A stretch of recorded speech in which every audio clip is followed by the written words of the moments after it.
shangilia. Amen.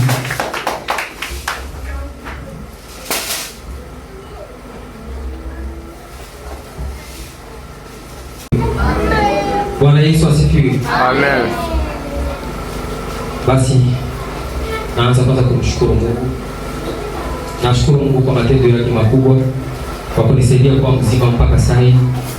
Tena nashukuru Mungu kwa yote mazuri, sawa vile mabaya yenyewe yanatokea. Nasema sifa sana kwa Mungu.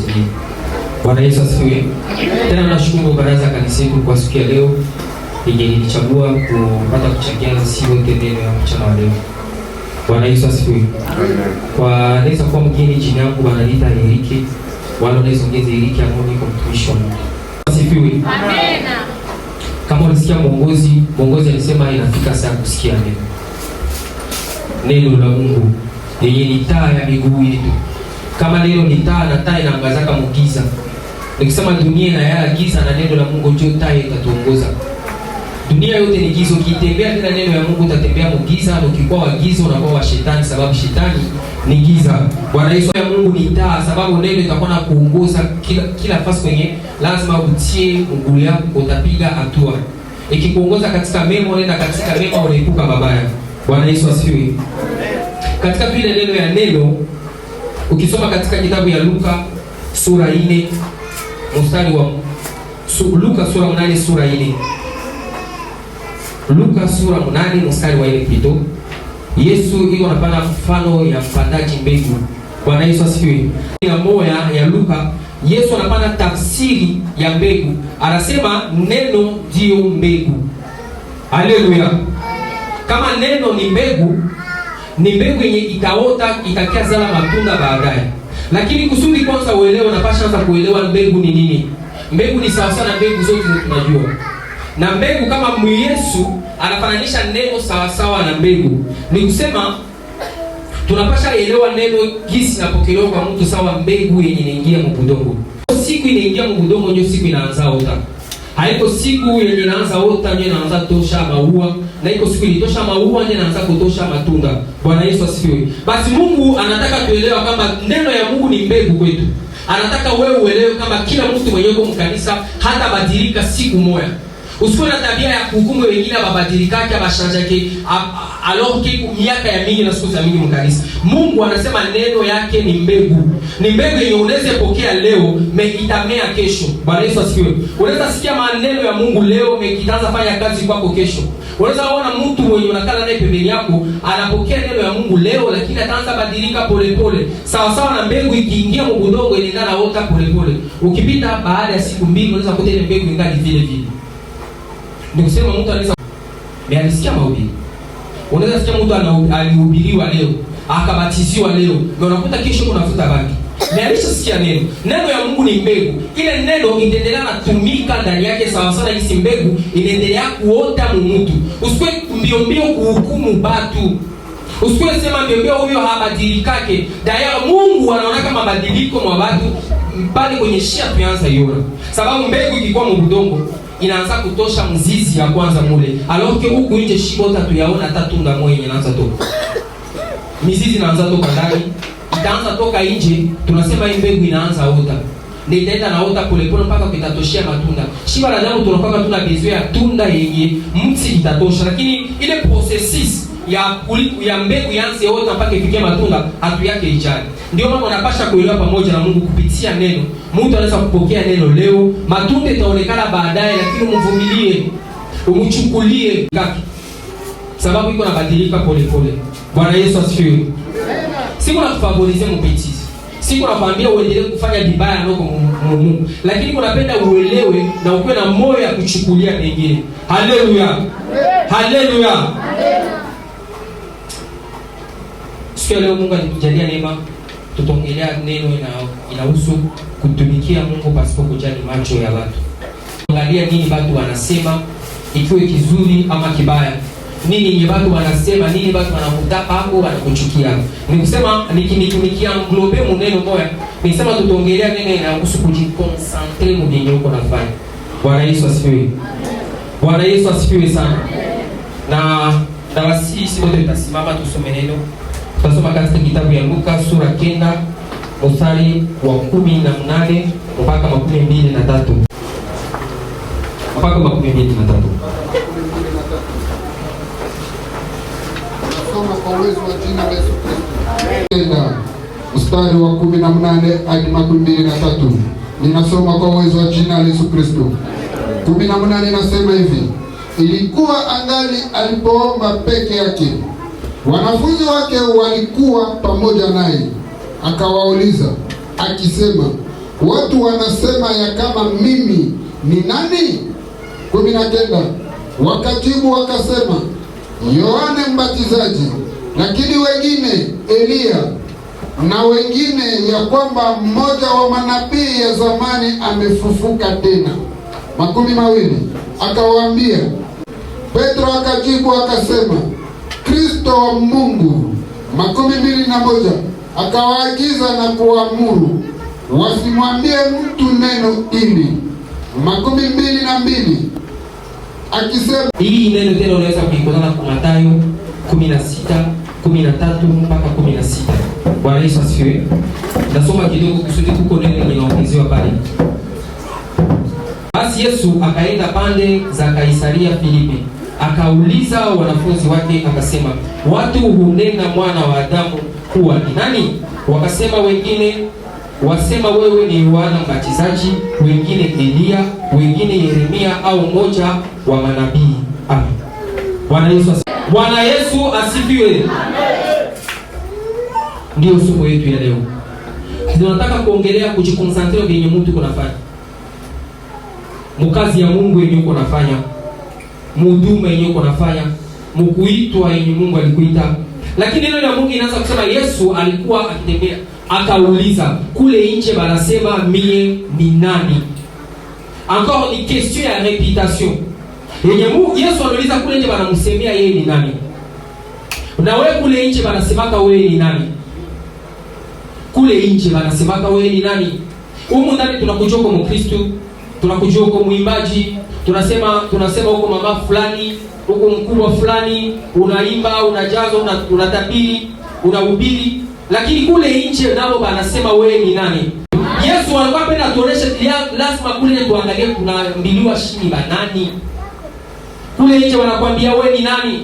Hauko kwenu sai, hauko mkantie, huko mkanisa. Kwa hiyo walikuona kisu kutoka mkanisa. Mekule sote wanakuita wewe ni nani? Unaweza kuwa unajiita Mkristo, mekule wanakuyoko vrai mchawi. Unaweza kuwa unajiita Mkristo mwimbaji, mekule toko vrai mlozi maki. Unaweza kuwa unajiona mtakatifu na Mkristo sana, mekule nje wanakuyoko vrai baraka. Huko ataka mwizi. Bwana Yesu asifiwe. Kule nje wanasema wewe ni nani? Mtu sawa Mkristo, sawa mwenye anatafuta Mungu, sawa mwenye anampenda Mungu, mwenye anamcha Mungu, anapasha soigner reputation yake. Anapasha angalia matendo gani ya kufanya na yapi yasiyo ya kufanya.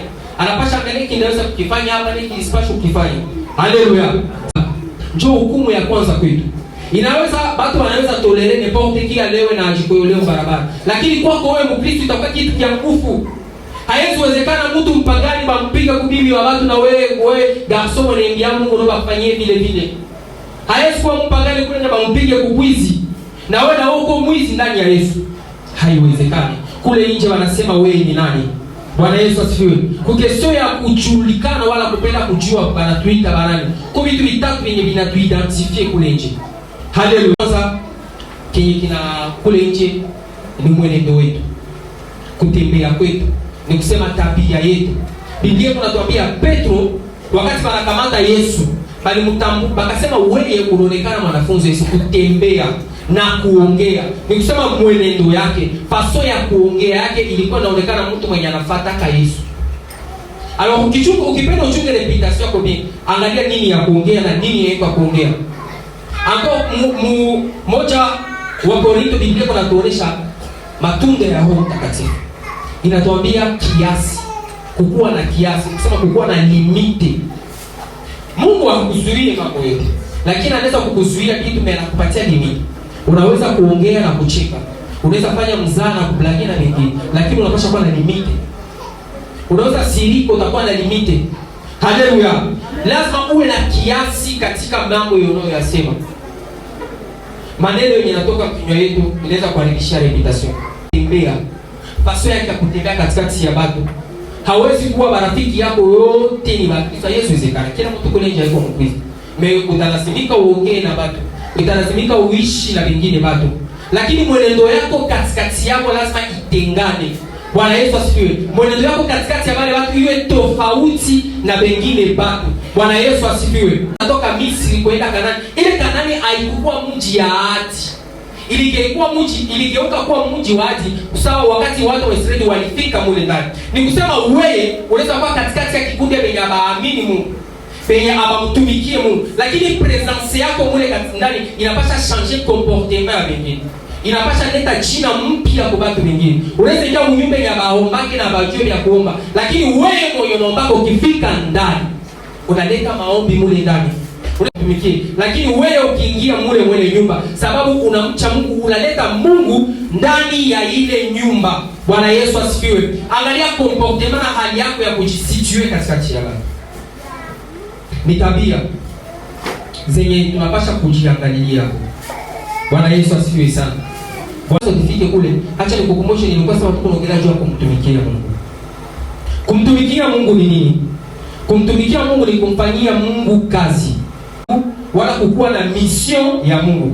Bwana Yesu asifiwe. Kukuwa na sauti ya Mungu ndani yako iko na kuongoza kufanya kitu fulani. Ili ni kumfanyia Mungu kazi. Haleluya. Haleluya. Sawa sawa na kisi Yona alikuwa na mission ya Mungu. Ya kwenda kupana ujumbe. Alikuwa anamtumikia Mungu. Na walimuuliza, "Unafanya kazi gani?"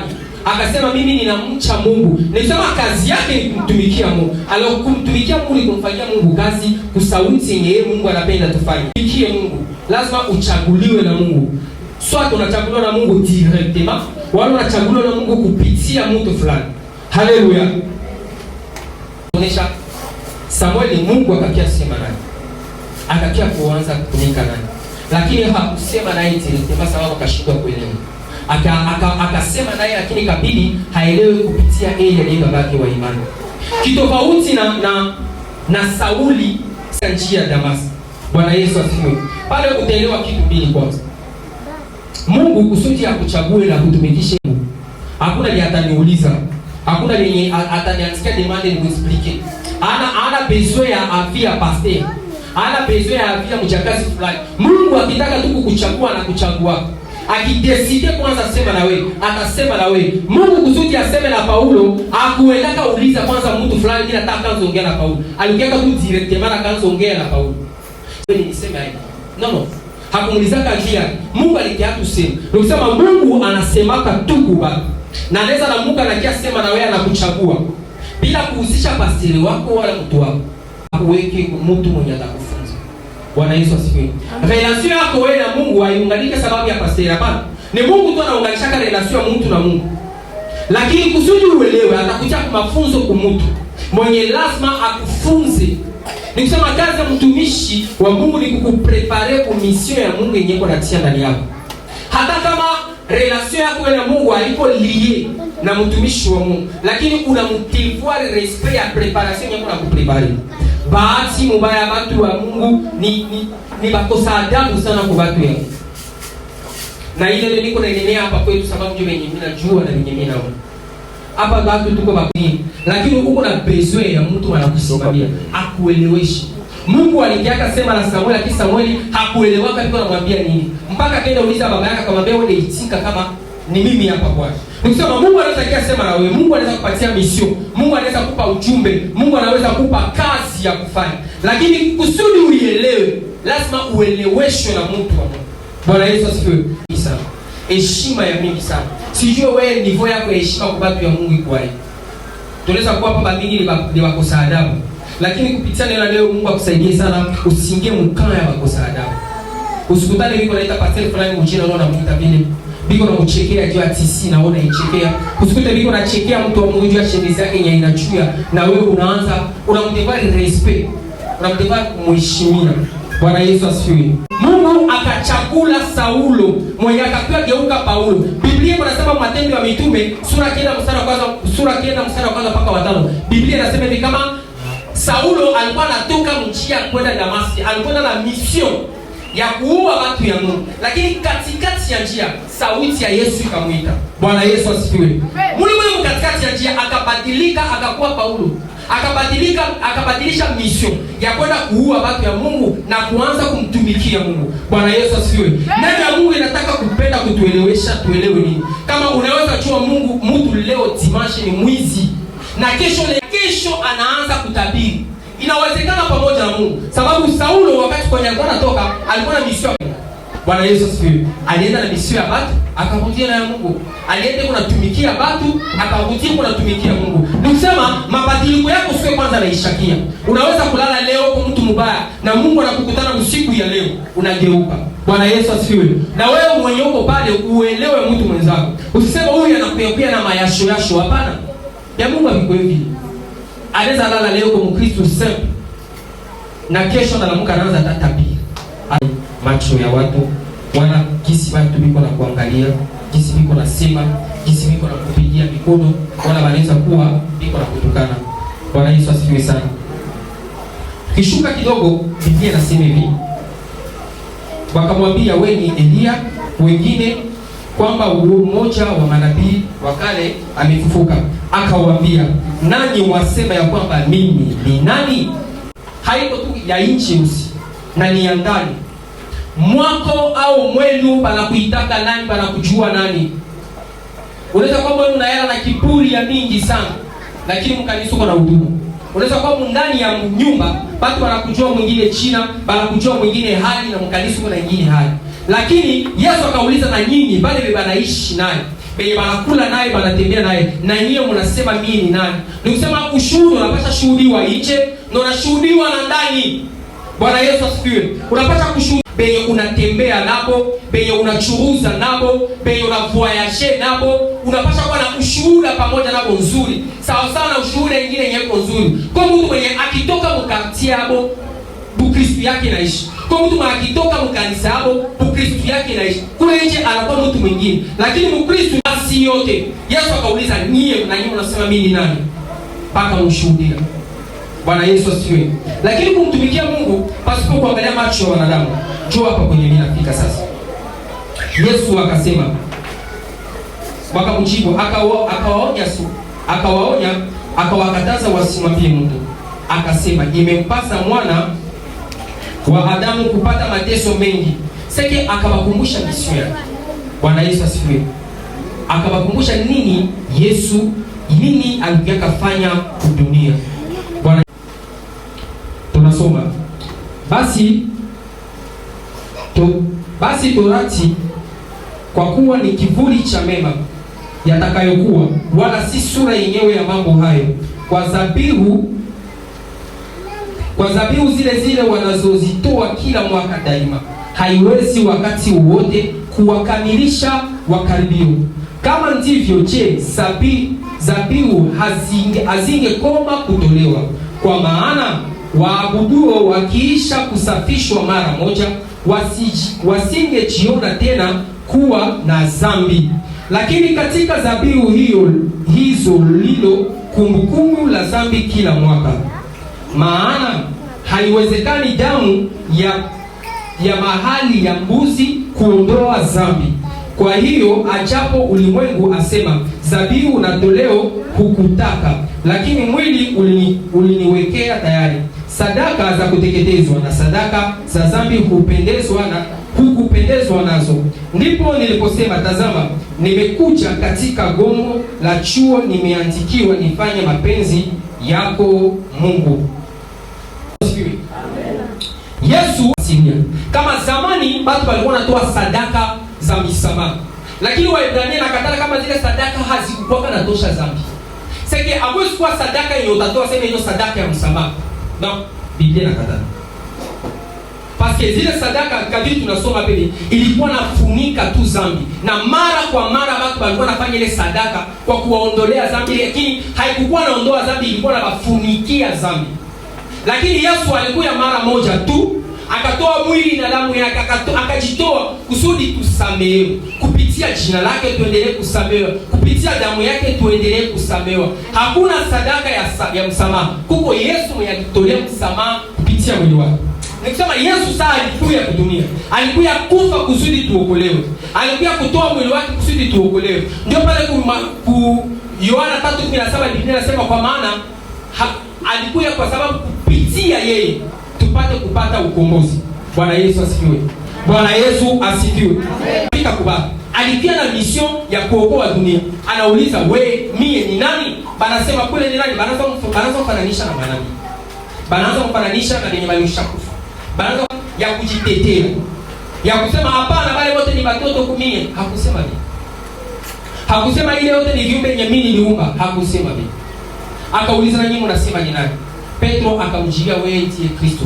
Akamtambua. Mpaka pale Yesu hakujitapa. No, akarudia sasa kubakonfirme mission yake yenye Mungu alimtumia. Bwana Yesu akuteswa. Ni kusema Yesu alikuwa kuteswa. Yesu alikuwa kutuondolea dhambi. Hakujipreokipe na reputation anaanza mpatie. Na usiwazema kikufananisha na Elia, wanafananisha na mtu mdogo. Elia ni yule mwenye alishusha moto. Elia ni yule mwenye alisimamisha mvua. Elia ni yule mwenye alikata vichwa manabii wa Baali. Elia alifanya matendo makubwa, bakaanza kumfananisha naye. Yesu hakujipreokipe na bile. Akajikonsantre mu mission yake na kubambia, mimi nilikuja kuokoa dunia. Sababu kupitia mateso ya Biblia tunatuambia kupitia kupigwa kwake sisi tumepata ukombozi. Haleluya. Mission yake hakujipreokipe. Unajua inawezekana iko siku utakuwa ukiimba, basi wanaanza kufananisha na mwimbaji mmoja maarufu sana. Wanasema kama mtu fulani hayaimba, shia tusikia yake tunachazwa. Usipangane na ile maneno, patana na mission ya Mungu alikupatia. Endelea kumuimbia.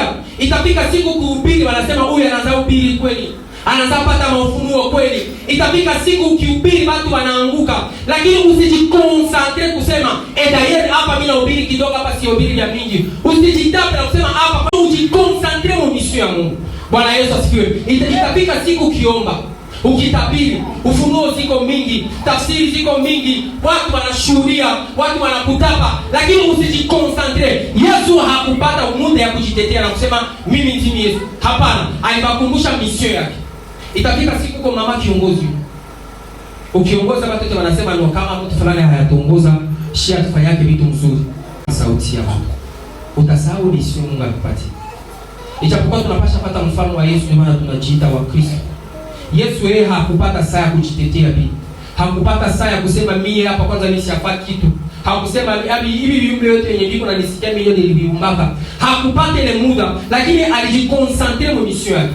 Mapenzi ya Mungu kwetu ni kwako na kwangu, tukue konsantre mu mission. Tutafanya vitu vikubwa, tutahubiri sana, tutatoa sana, tutatabiri sana, tutaimba sana, na watu watatupigia mikono. Watu watatufananisha na mahubiri makubwa, watatufananisha na waimbaji wakubwa, watatufananisha na manabii wakubwa, watatufananisha na waliochangia Mungu makanisa makubwa, lakini tusifatane na zile sifa, tufatane na kazi ya Mungu, tufatane na mission ya Mungu.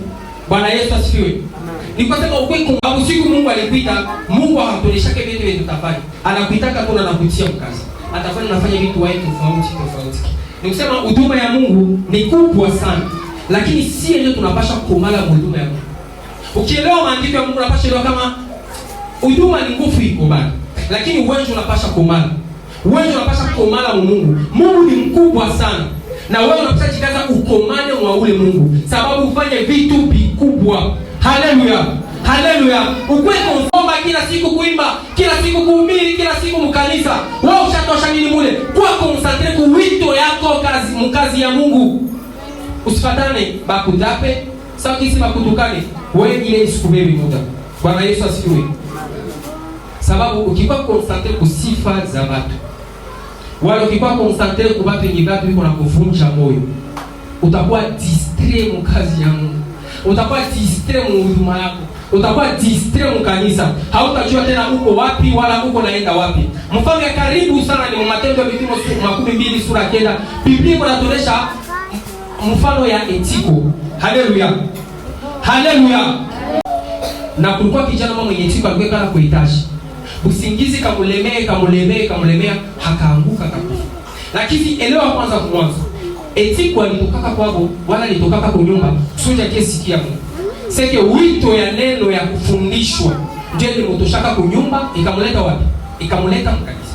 Lakini mule mkanisa mwanafika anaanza sinzia mpaka anaanguka, anakufa. Unaweza kuwa ulitokaka kwenu na nia ya kumtumikishia Mungu. Ulitokaka kwenu wala unatokaka kwenu na nia kweli ya kumuimbia Mungu. Lakini sio unafika mu kanisa. Hauimbe tena. Unaweza sikia kuvivi ya kwa repetition parce que dada fulani haiko repetition. Unakuwa distrait. Ulitokaka kule ulikia kabili na ulikia himo ulikia pale hatumike miisa tumike. Uko distrait. Ulijua kule kuhubiri, hautaki kuhubiri, kuna besoin bengine bapite kwanza au ukipita unakuwa distrait. Bien sûr ulitokaka nje, ulitokaka mu maovu, ulitokaka muzambi kusudi kumtumikia Mungu. Lakini unatakuta distraction mkanisa. Na ni kweli mtu anaweza kukuta distraction mkanisa. Unaweza kuwa mkanisa mshasahau venye ulikiafanya. Usisahau kama Mungu ndio yashibote kwanza kupia mkanisa. Tunaweza barikiwa, tunaweza inuliwa, tunaweza fanya yote, lakini mbali na ile yote kwanza tunapasha angalia roho yetu. Tunapasha angalia maisha yetu. Tunataka kuangalia wokovu. Usikie bakia distrait mkanisa. Kwa mtu fulani hakukia mu repetition na mimi sitaini. Mtu fulani hakukia mu intercession na mimi sitaini. Mtu fulani hakubiri mimi sitaini. No, kila mtu anapasha kuwa concentré mu yake. Kila mtu anaitiwaka na Mungu kivyake. Kila mtu anasikia sauti ya Mungu kwenye haiko na mwingine mtu. Inaweza kuwa siku ulipokea sauti ya Mungu ulitafsiriwa na mtu fulani. Lakini ule mtu haiko ndio alikupatia kama misho, Mungu ndio alikuita. Uko mu kanisa uko concentré mu maisha yako ya kiroho ukitaka kumtumikia Mungu pasipo kulegea. Bwana Yesu asifiwe sana. Maombi yangu kwako Mungu akujalie neema. Neno yaliyopata nafasi kwako. Ni kwa sababu tumtumikie Mungu pasipo kuangalia macho ya watu. Tumtumikie Mungu pasipo kuangalia nini biko natuambia. Banaweza tutapa, banaweza tushusha, tukume banaweza tuinua. Lakini usipangane na ile mambo. Usiwe concentré na ile vitu. Kutumikia Mungu, Mungu anaenda mbele. Nikusema kila siku kwa kumtumikia Mungu utaenda tu mbele. Lakini usiwe concentré zile sifa zisikutume unapotea njia ya Mungu. Bwana Yesu asifiwe. Bwana Yesu asifiwe. Amen. Mungu akubariki. Na ibaki kwako na kwangu katika jina la Yesu. Amen.